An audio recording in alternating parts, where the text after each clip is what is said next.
केटा मान्छेहरूलाई relaxing moment चाहिन्छ केटी मान्छेहरू जस्तो हुँदैन अलिकति उनीहरूलाई गन्जा गोलबाट एकछिन भए पनि त्यो रिल्याक्सिङ मोमेन्ट त्यो सुदिङ मोमेन्ट त्यो एनर्जी रिजुनेरेटिङ मोमेन्ट चाहिन्छ अब त्यसको लागि के हुन्छ त भन्दाखेरि बेडरुम हुन्छ उनीहरूको साथमा अर बाथरुम हुन्छ अब बाथरुममा सधैँ बसिराख्ने कुरा हुँदैन मान्छेहरूले शङ्का गर्न थाल्छन् शङ्का गरे नगरे पनि that's an a different thing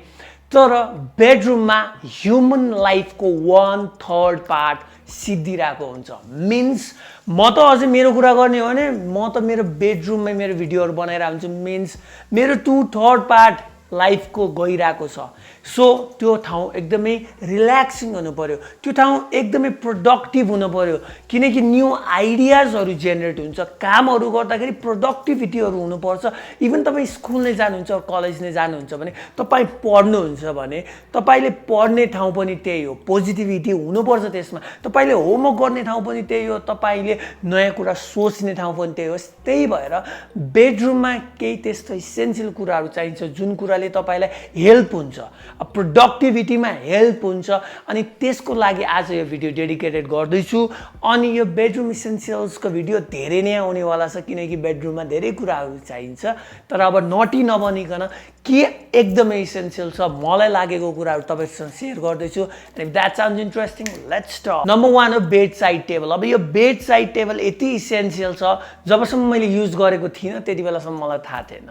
तर जबदेखि मैले युज गर्न थालेँ it is very much essential यसमा तपाईँले तपाईँको फोनको चार्जरदेखि लिएर हरेक कुराहरू राख्न सक्नुहुन्छ एकदमै इसेन्सियल कुराहरू राख्न सक्नुहुन्छ अल्सो तपाईँले पानी राख्न सक्नुहुन्छ तपाईँ सुतिरहेको बेला घाँटी ख्याप्प हुनसक्छ त्यति बेला पानी खान सक्नुहुन्छ अल्सो फोनलाई चार्ज गर्न एकदमै इजी छ अब तपाईँ त्यो फोन चार्ज गरेर चलाउनुहुन्छ भने त झनै धेरै इजी छ so that's why bed side table is really very much important number 2 अब क्लोथ ह्याङ्गर अब क्लोथ ह्याङ्गर किन इसेन्सियल छ भनेर सोच्नुहुन्छ भने जस्तै हामी बाहिर गएर आउँछौँ हाम्रो कपडा फोहोर हुनसक्छ अरू हामीलाई गर्मी भइरहेको हुनसक्छ त्यो कपडा हामी डाइरेक्ट लगेर दराजमा त राख्दैनौँ यदि गर्मी भइरहेछ भने अफकोर्स पसिना आइरहेको हुन्छ त्यो पसिना आएको कपडालाई हामी दराजमा राख्दैनौँ अल्सो फोहोर लुगालाई पनि दराजमा राख्ने त कुरै भएन so that's why a cloth hanger is very much essential cloth ह्याङ्गरमा लुगा फुत्तो फालेर तपाईँ जहाँ पनि रिल्याक्स गरेर बस्न सक्नुहुन्छ नम्बर 3 हो a box to put your accessories बाहिर गएर आयो चस्मा घडी ब्रासलेट नेकलेस तिनीहरू हुनसक्छ अब तिनीहरूलाई कहाँ फाल्ने जहाँ पाइ त्यही फाल्यो भने तिनीहरू बिग्रिन सक्छ चस्मा कोरिन सक्छ घडी कोरिन सक्छ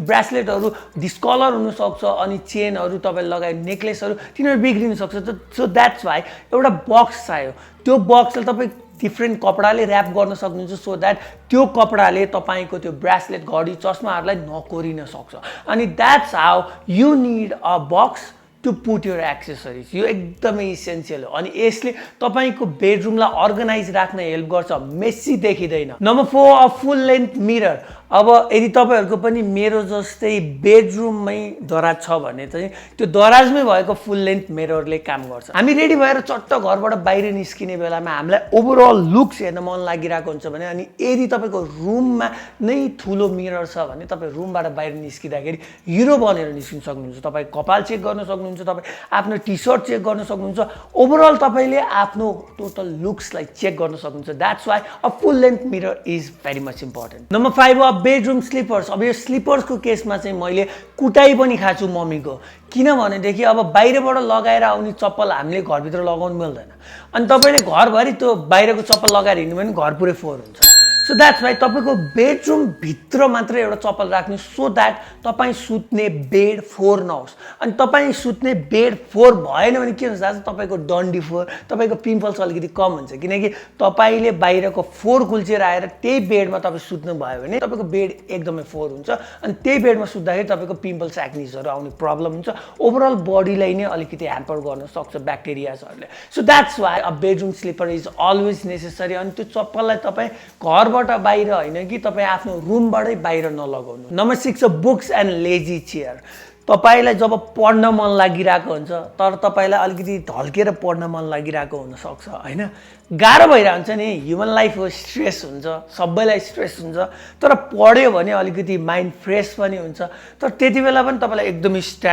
स्ट्रेट गरेर पढ्न मन नलाग्ने हुन्छ किनभने ह्युमन बडी हो, अलिकति रेस्ट पनि चाहिन्छ। त्यसको लागि तपाईँले एउटा लेजी चेयर, एउटा सोफाको चेयर अथवा एउटा लेजी चेयर भयो भने के हुन्छ त भन्दाखेरि तपाईँ चिल पारामा पढ्न सक्नुहुन्छ। चिल पारामा पढ्दाखेरि के हुन्छ त तपाईँको दिमागभित्र पनि नयाँ नयाँ कुराहरू बुझिन्छ। बुक्स आर रियली इम्पोर्टेन्ट है। केही कुरा सिक्नु छ भने बुक्स आर रियली इम्पोर्टेन्ट। अनि जब पनि तपाईँले त्यो बुक्स नपढे पनि क्या त्यो बेडरुममा तपाईँले बुक राख्नु भयो के हुन्छ थाहा छ, तपाईँलाई त बुक हेर्ने बित्तिकै ओहो त्यो नयाँ नयाँ कुरा ओहो सिक्न पाइन्छ, ओहो म अलिकति पढ्ने जस्तो देखिन्छ।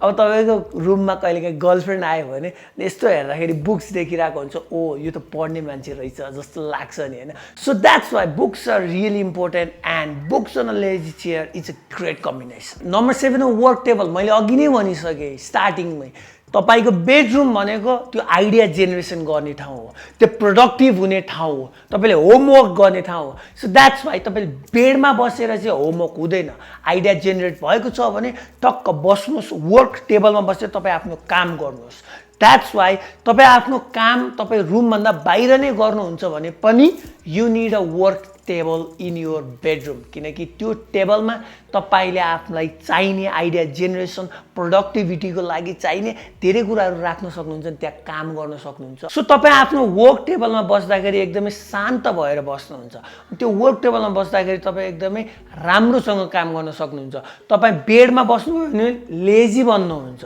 So work table is not only work table, तपाईँ पढ्नको लागि पनि युज गर्न सक्नुहुन्छ, डिफ्रेन्ट कुराहरूको लागि युज गर्न सक्नुहुन्छ, बुक पढ्नको लागि पनि युज गर्न सक्नुहुन्छ। तर लेजी टेबललाई चाहिँ लेजी चेयरलाई चाहिँ वर्क टेबलले कहिले पनि रिप्लेस गर्न सक्दैन। अनि एउटा बोनस टिप पनि छ, डस्टबिन। डस्टबिन एकदमै इम्पोर्टेन्ट हुन्छ। तपाईँको रुम एकदमै मेसी भइरहेको हुनसक्छ, तपाईँले छरपस्ट के सामानहरू फालिरहेको हुनसक्छ, त्यो कुराहरूलाई तपाईँले डस्टबिनमा फाल्नुभयो भने तपाईँको रुम एकदमै क्लिन हुन्छ, एकदमै म्यानेज हुन्छ, एकदमै अर्गनाइज हुन्छ। अनि जबसम्म तपाईँको रुम म्यानेज अर्गनाइज हुँदैन तबसम्म तपाईँले प्रोडक्टिभ कामहरू गर्न सक्नुहुन्न, तपाईँको आइडिया जेनेरेट भएको कुराहरूलाई नि तपाईँले राम्रो वेमा राख्न सक्नुहुन्न। So that's why a dustbin is really important. सायद यो एकदमै इसेन्सियल कुरा हो, तर इसेन्सियलकै त लिस्ट बनाएर आयो भने। That's it for me and today's video. तपाईँलाई आजको भिडियो इन्फर्मेटिभ लाग्यो भने ड्रप्स लाइक डाउन बिलो, च्यानललाई सब्सक्राइब गर्न नबिर्सिनुहोस्। Also do check out my इन्स्टाग्राममा, त्यहाँ आउटफिट एडहरू कन्टेन्टहरू हाल्ने गर्छु। See you next time.